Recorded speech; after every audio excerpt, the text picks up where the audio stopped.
Buen día para todas y todos. Es mi intención en este espacio de aprendizaje compartir con ustedes los avances de mi investigación titulado Bases teóricas de la militancia comunera para transitar los derroteros hacia la democracia directa. Quien les habla, Marisol Olmeta, socióloga, doctorante en educación del CPEC-UBB, investigadora militante, integrante del Núcleo Común Nada y sargento segundo de la Milicia Nacional Bolivariana. Antes de compartir con ustedes los avances de la construcción de este primer capítulo, es importante destacar los objetivos que nos hemos planteado en esta investigación. Como objetivo general, desarrollar las bases teóricas de la militancia comunera que contribuyan a la transición de la democracia participativa y protagónica a la democracia directa. Y como objetivos específicos, caracterizar los desafíos y contradicciones de la militancia comunera en su hacer como sujeto político de autogobierno comunitario. Analizar el devenir de las categorías democracia participativa y protagónica y democracia directa, y desarrollar los componentes teóricos de la militancia comunera con el propósito de que tengan consecuencias prácticas en el ejercicio del autogobierno comunitario. Es importante señalar que la presente indagación se enmarca dentro del paradigma socioconstruccionista, pues se considera a la realidad social de los y las comuneras como una construcción relativista, holística, divergente y dinámica.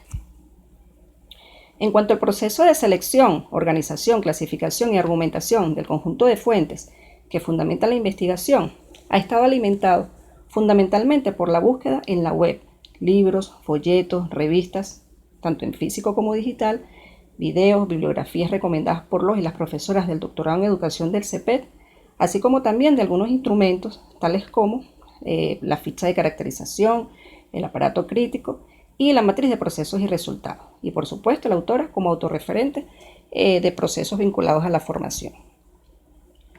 Aquí tenemos una visual a modo ilustrativo de los instrumentos utilizados en la construcción de este capítulo, como lo son la matriz de procesos y resultados, la ficha de caracterización y la matriz de aparato crítico. Todos estos instrumentos de fundamental utilidad a la hora de organizar, redactar y comunicar la información. Es así como en este capítulo 1, que corresponde al primer objetivo específico, que como ya señalamos más arriba, tiene planteado caracterizar los desafíos y contradicciones de la militancia comunera en su hacer como sujeto político de autogobierno comunitario. Responde al título Desafíos y contradicciones de la militancia comunera en su hacer como sujeto político de autogobierno comunitario. Es preciso señalar aquí que las tareas científicas que se derivan de este primer objetivo específico, vinculado al proceso de contextualización, son las siguientes: descripción del contexto sociopolítico y su repercusión en los procesos que se dan en la comuna, caracterización del contexto socioeducativo de la militancia comunera, quiénes y cómo se están formando los comuneros y comuneras desde la perspectiva de los actores comuneros, caracterización de la militancia comunera como sujeto político integral comunitario. Y partiendo de estas tareas científicas, desarrollamos los siguientes subtítulos que le dan sentido y significado al presente capítulo. El primer subtítulo, contexto sociopolítico y su repercusión en los procesos educativos que se dan en la comuna. El segundo subtítulo, contexto socioeducativo de la militancia comunera, quiénes y cómo se están formando los comuneros, perspectivas de los comuneros, y la militancia comunera como sujeto político integral comunitario. Ahora bien, la construcción de este primer capítulo se apoyó fundamentalmente en arqueo bibliográfico de autores vinculados con el contexto sociopolítico y socioeducativo de la formación comunera, e investigaciones asociadas a la comuna como sujeto político de autogobierno comunitario, entre los que se destacan Simón Rodríguez, Hugo Chávez, Paulo Freire, Mao Zedong, Rodolfo Quintero, Álvaro García Linera, William Izarra, Carlos Lanz, Iraida Vargas, Mario Zanoja, Lenín Romero y Karen Silva, entre otros. En este sentido, comparto con ustedes parte de la construcción de mi aparato crítico. En estas láminas, por ejemplo, se muestran 3 fuentes de tipo bibliográfico, una mayor a 10 años y 2 menores a 10 años. Aquí podemos visualizar un texto que recoge la carta del maestro Simón Rodríguez a Anselmo Pinedo, el cual aborda categorías fundamentales para la presente investigación, como lo son el autogobierno y la autoparquía, tributando al diagnóstico y a las categorías, ubicándose en el texto, en el primer capítulo, en el subtítulo 1.1. Luego tenemos al profesor William Izarra, con su texto 10 estudios para analizar el proceso revolucionario. Plantea una metódica de investigación que se adecúa con los propósitos de la presente propuesta y con la intencionalidad militante de la misma. Orienta y tributa en la elaboración del diagnóstico y de manera significativa en la construcción del aporte, ubicándose en el subtítulo 1.2.